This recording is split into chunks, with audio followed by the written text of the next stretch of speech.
let's bring in someone who's had a personal encounter with the late Pope. We have Brother Lynch Flores, Assistant Coordinator for Work of the Saints Apostolate. Welcome to the Big Story. Can you share with us that time you met the Pope? Can you hear us, po? Yes po. Okay. Good evening, everyone. And When to all was our that? viewers. When it happened? And how did you feel? The first time that I got to meet the Holy Father was in 2014, and it was in Rome. I was very young then. I was 24 years old. And the first time that I saw him, of course, he was from afar. I didn't realize that after the audience po, he would approach and greet us one by one. And that was the time that I told him about us being Filipinos. And then we called him yung Lolo Kiko. We were advised kasi that the Pope pala po has a special love for the elders. And alam naman natin na tayong Filipinos, we really love our old people. So, when he called him Lolo Kiko, na-realize na agad na Pilipino kami. And that was the year before his visit to the country. So, I got to exchange yung skull cap nga po. This is the one that was behind me. I presented him with a new skull cap, and then he consented to give me the one that he was wearing. Do you have it with you? Yes, ito po siya. Ayan Can po. we see? Wow! Wow, you are so fortunate. How Ayan did po. you... That was- It's a tradition, it's a practice. Yes po. Didn't you it feel was- you were being medyo too aggressive? Hindi ka na natakot? Actually, I was really tongue-tied. Ang tangkad po ni Pope. Parang I wanted to say so many things that at that time, but it was more, being with his presence is more than enough. I got to kiss his hand, and then I exchanged this. Pero nagkaroon pa po ako ng chance again, with all humility, to meet him again. Wow. The Okay. year after, and then 2 years after. Ito po yun. This is So for me. nakailang times ka na naka-encounter si Pope? 3 times. Parang several times din po, ma'am. Even last year when he was already on his wheelchair, I still got to spoke to him po briefly when we went there. But the most unforgettable for me was this one when I got to embrace him. This was in 2016. That was the year of mercy. Ito yung time talaga po na I tried to study Italian para makausap ko nga siya. Kasi po, yung Pope po is more accustomed to Italian. So, I wanted to say some things that are very personal to me. And alam niyo po, when I started speaking, nagulat siya. And then, kasi other people would just kiss his hand or bless. So, nagtry ako nung broken Italian ko. And then I asked for his prayers. I told something very personal. And he leaned forward. And he really listened. He really gave me his time to marinig niya yung sinasabi ko po. And then sabi ko, before we ended, sabi niya, "What is your name?" Pamitikiami, sabi niya ganon. Sabi ko, "Christopher." Kasi that's the easiest na name of mine. Sabi niya, Cristoforo. Okay. Then yun nga po, I was able to have the opportunity to embrace him. And then 2 or 3 days after, tinweet niya yung Christopher. Sabi niya, everyone is called to be a Christopher, to bring peace to others. So yun. You're very special to have those moments with Pope Francis. Thank you very much for sharing your experience with us, Brother Lynch. Thank you din po, mama po. I think it... At this point, let's bring in Father Gregory Gaston, Rector of the Pontificio Colegio Filipino in Rome. Good evening. Hello po, good evening From sa inyo. Manila. Yes. Hello, hi Father Greg. Magandang gabi, magandang hapon dyan. Na-meet ko to si Father sa Colegio Filipino doon. He actually leads, yung Colegio Filipino is where the Filipino priests stay when they are studying in Rome. And I believe now there are more than 50 priests Kayo bang over at Colegio. ginamit na assistant? No, I'm just kidding. Ni Gretchen. Hindi. Hindi siya yun, yung tagabantay na. Last minute ko na So, maraming meet si salamat. Father Yes, kami Greg. po oo. dito. Welcome sa inyong lahat. kamusta po? Pag may napuntang Rome, punta kayo dito. Kamusta po ang mood dyan? Ayun nga, so kanina 7:35 in the morning nung pumanaw si Pope Francis.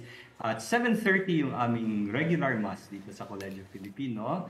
Ibig sabihin 5 minutes into the mass, Pope Francis passed on. At hindi pa namin alam at that time, of course. That was about 1:35 in the afternoon sa Philippines. After 2 hours, tsaka natin nalaman, lahat tayo, tsaka natin nalaman na pumanaw si Pope Francis. So, nag-mass din dito yung ating mga 51 Filipino priests and 5 non-Filipinos. Yung iba nasa labas pa, nasa Holy Week, nasa Easter Week, pilgrimages. Sinamahan natin yung mga ating mga Filipinos, mga OFWs. Ako, I was in Bucharest, in Romania, para din sa Easter Sunday. Talagang nagkakaroon ito yung pahinga no para sa mga tao diyan. Talagang umuuwi yung mga faithful dyan. But what is the plan of Colegio Filipino today, this day specifically, and in the coming days?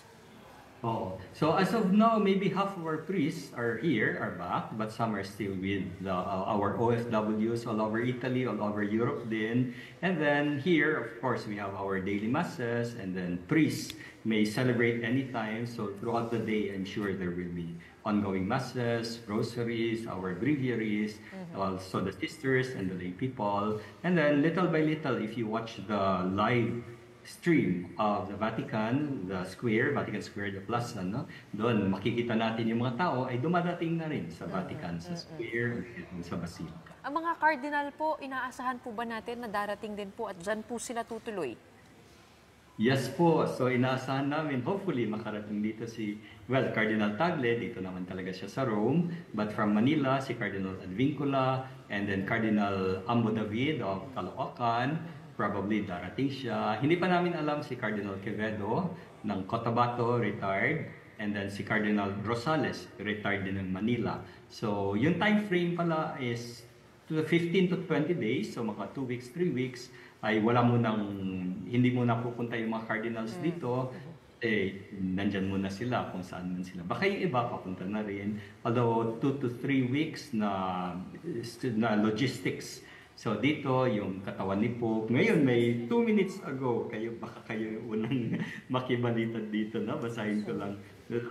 The transfer of the Holy Father's body to St. Peter's Basilica for the homage of all the faithful may take place in the morning of Wednesday, April 23, according to the arrangements that will be established and communicated tomorrow.